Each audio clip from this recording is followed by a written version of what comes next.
we are standing on a symbolic place because the statue behind me, which is old 160 years, also symbolizes several features of the work of the journalist. The chain especially is something which was meant to show that the media should not be chained and limited. So thank you once again for coming. For me, the media part of my portfolio is still partly new because, you know, the Commission in the past did not devote too much energy and time to this topic, and I was can I remove it? Yes, yeah. I forgot that we still can do this.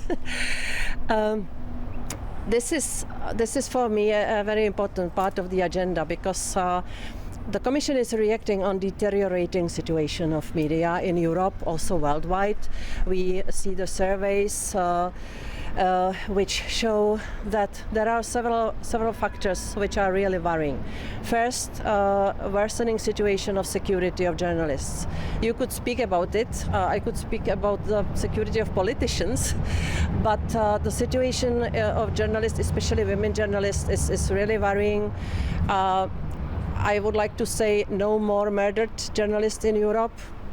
We have already Daphne Caruana Galizia, we have Jan Kuciak, we have now Georgos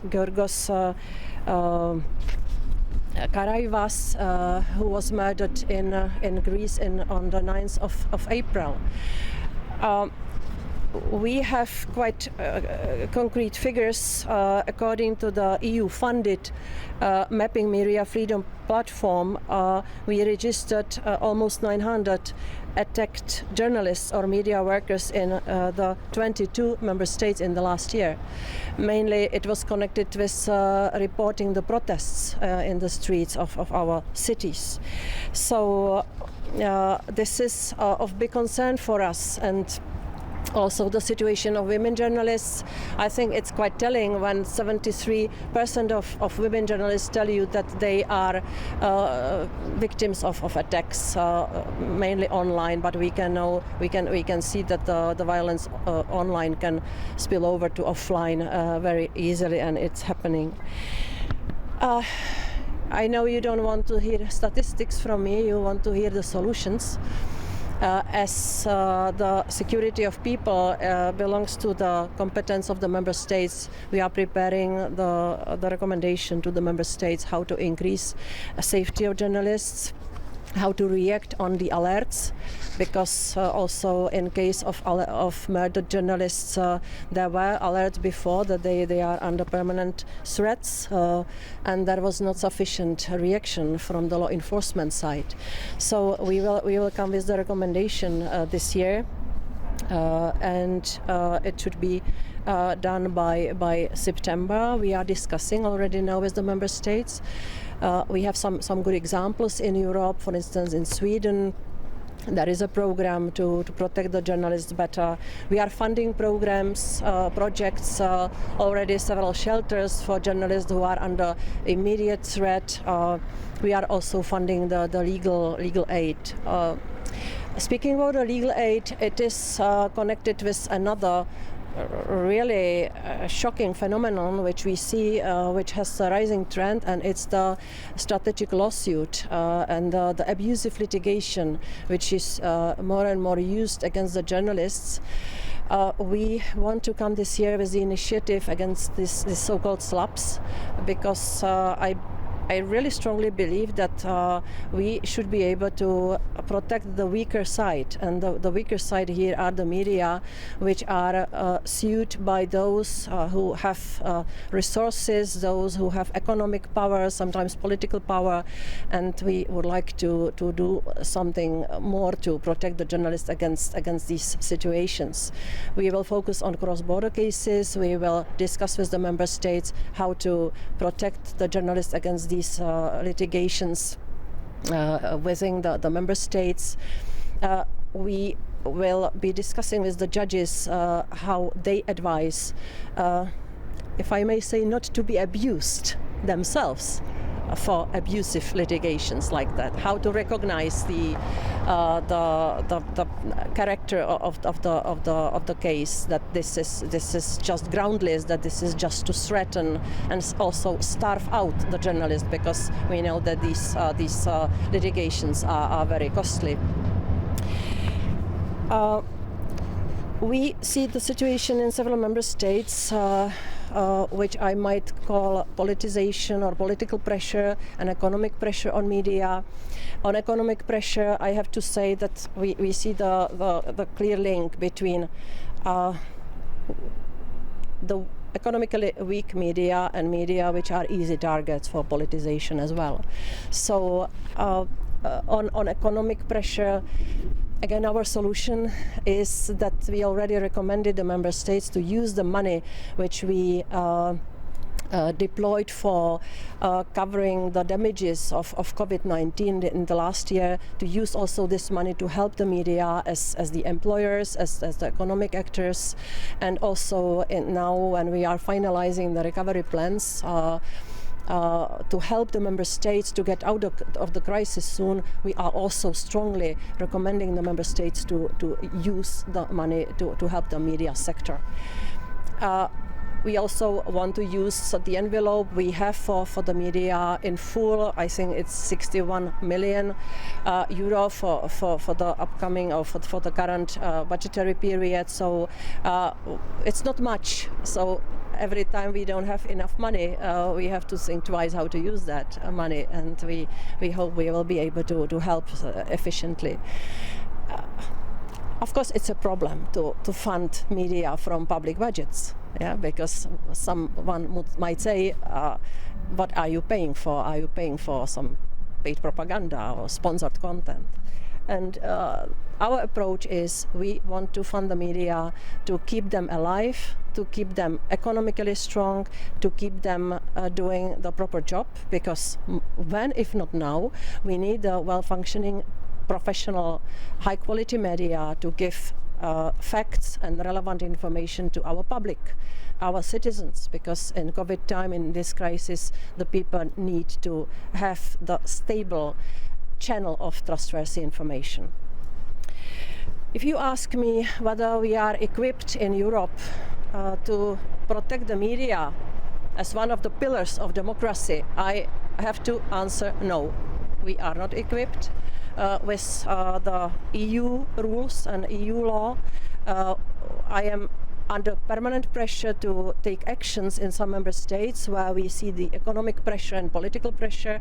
And I with regret, I have to say that when I look into the European rules and European regulations, where I have quite strong instruments to, for instance, launch infringement procedures and so on, I only can look at, or the EU law looks at the media as on the economic player on the European single market. There is nothing in our European rules recognizing the special role of the media as one of the pillars of democracy, as I said before. And that's why we are now vividly discussing with Thierry Breton, who is the guardian of the European single market and also partly of the media agenda, whether it's not high time to come with something we call a Media Freedom Act. Our conviction is that we should take this step, so this is the initiative planned for the next year. And it will be the contribution of Europe to bring more safeguards for the media, that to guarantee that in Europe they can do their job without being under unintended and undesired pressure. I was long. Sorry. Why are you not using strongly the competition law against those countries that are, oppressing media freedom by investing huge money in media giants? Yeah, of course I would have appetite to do that, but our competition rules are designed to catch much bigger cases. In financial terms, The cases we see, for instance, with KESMA case in Hungary, it is too small as for the amount of the financial amount which the merger and the cartel entails. Simply the European competition rules are are designed to catch bigger cases, and in Hungary we see that KESMA has been excluded of the national competition rules. So this frustration that we cannot do anything through competition rules also leads us to think about the better rules for the future. You just said you're going to take legislative action in September. This is going to be during the next presidency, which is precisely presided by Janis Janša. How are your chances to move on with this topic? I plan to go to Slovenia to taste the water and to start the dialogue. I'd like to speak to the Prime Minister Janša because the presidency is an important milestone in European but Slovenian history as well. For September we plan the initiative on security of journalists, so the recommendation which is planned to be provided to the member states. Security of journalists has to be discussed in all the member states, not only in Slovenia. The situation is worsening everywhere. So the media protection and freedom will be one of the dominant topics for me over the Slovenian presidency, and I want to come to Slovenia and to compare notes. What we want, whether we are on the same page, how the presidency can help. And so I always believe that the dialogue and sitting around one table can clarify a lot of things. Let me ask a question on Russia. So we all know what happened. You are on the sanction list. What is the next step? Are you just going to swallow that? I didn't expect that, but to be honest, I was not very much surprised, because I was a vocal critic of the permanent attacking EU by Russian or pro-Kremlin disinformation, and sort of coming from the pro-Kremlin sources. In the past, it seemed to be a kind of Central European issue, and indeed, the Eastern countries were under bigger pressure from this disinformation campaigning. But now in COVID time, we see that the campaign is spanning all over Europe, that it is about vaccines, this is about COVID and inability of the European member states to act. So I was a very vocal critic. Last year in February, I think I was the first one who said that we have to act against coordinated and on purpose organized disinformation campaign against Europe, and I named Russia and China last year, and I also was warning against to be simple, against too soft heart regarding Russia in our foreign policy. So I was not surprised. And you have for the Russian independent media from your side, from the Commission? From the Russian independent media. The rest of the independent. Who are you talking about? There are absolutely no independent. There are still some heroes, yes, who work under incredible pressure. So, and I want to be clear, I don't want to have anything against Russian people. I speak their language. When I was learning Russian language, it was not very much voluntary. We had all to learn Russian language. So after the revolution only I started to read Russian literature in original language. It was my voluntary choice. It's a big difference. So I have nothing against the Russian people, and I wish them all the freedoms and good life. But of course the President Putin's regime shows through many ways that their position on Europe is hostile, and that we have to react. How will you react? You just said you will react. What is in the mix? This is not about me. This is about a coordinated action and decision of those who are together forming European foreign policy. So this is for Josep Borrell and the Ministers of Foreign Affairs. And I have quite expectations towards regarding the upcoming summit or the European Council session planned for 25th of May, when I believe there will be a broad debate about Russia and European relationships, relationship on Russia or towards Russia, where also the security matters will be discussed, the protection of critical infrastructure, the issues connected with permanent cyber attacks and so on. We need such debate. Some Western European countries do fall behind when it comes to security on the streets, like Germany, like the Netherlands, or even Belgium. You said you want to protect them from unjustified legislative or judicial action. Might press freedom also need to be protected, not only in court but only on the streets? And what are you willing to act on that? Of course, this is the matter for the law enforcement side. To protect the journalists, we have lessons already, and very hard lessons. All 3 journalists were already for some time under the threats, which came to them through online. And at least Jan Kuciak was announcing that to the Slovakian police some time before he was murdered. And I mean, this is not necessarily about the streets. There are many signs which we see online which should be taken seriously.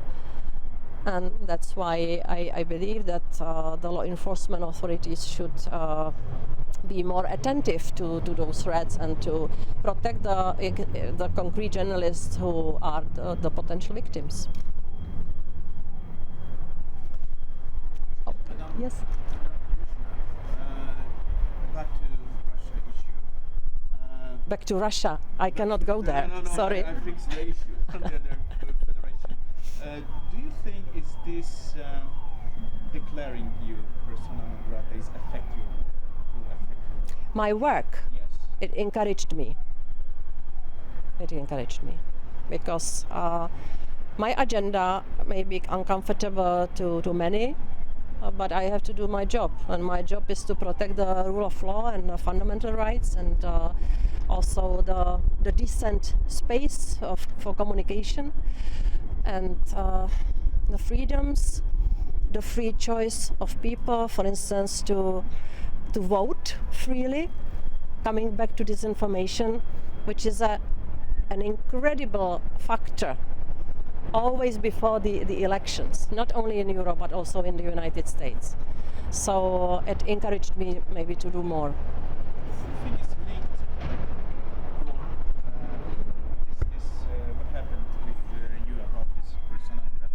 It's linked to what happened, this diplomatic fight between Czech Republic and Russian Federation. Explains the... Yeah, I read the fact that I appeared on that sanction list, that it was through 2 reasons. One, for what I am doing, and the second for where I come from.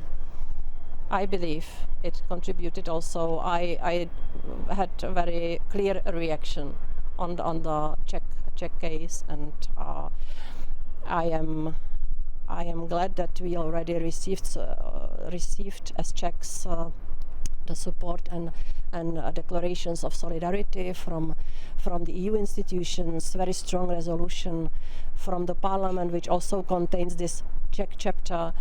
I still hope that there will be more bilateral reactions from the member states.